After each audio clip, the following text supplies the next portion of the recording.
పేరు దూబిశెట్టి కళ్యాణి, విశ్వమాత సేవా ఫౌండేషన్ వ్యవస్థాపకురాలిని. నాకు ఇక్కడ జరిగిన అగ్ని ప్రమాదాన్ని వైకుంఠపురంలో ఉన్న వెంకటేశ్వర్లు గారు లక్ష్మి తెలియజేయడం జరిగింది.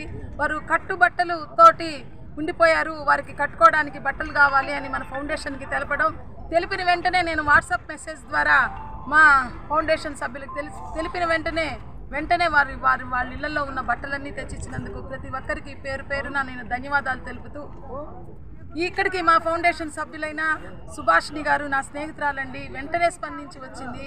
మరియు గులాం హుస్సేన్ గారు తన వంతు సాయంగా తను వీళ్ళకి బిస్కెట్లు తీసుకొచ్చారు. ఇంకొక సభ్యురాలు అరటిపళ్ళు పంపించింది. ఇలా మానవత్వంతో చేస్తున్న ప్రతి ఒక్క సభ్యులకు నేను పేరు పేరున ధన్యవాదాలు తెలుపుతూ, వీరు కట్టుబట్టలతో నిలిచిపోయారు. వీరికి వండుకోవడానికి ఏవైనా వస్తువులు మీ ఇంట్లో మీరు వాడుకోకుండా మిగిలిపోయినవైనా పర్వాలేదు, లేదా కొత్తగా ఏదైనా తీసివ్వాలి అనుకుంటే చంటి బిడ్డలు ఉన్నారు, వారికి కూడా ఏదైనా గుడ్డలు తీసివ్వాలని మన ఫౌండేషన్ తరఫున మళ్ళీ వచ్చి మనం మరొక కార్యక్రమం చేయాలని నేను కోరుకుంటూ, ఇక్కడికి నాకు ఇంత మంచి అవకాశాన్ని ఇచ్చిన మా లక్ష్మి వెంకటేశ్వర్లకు మాత్రం నేను ధన్యవాదాలు తెలుపుతున్నానండి.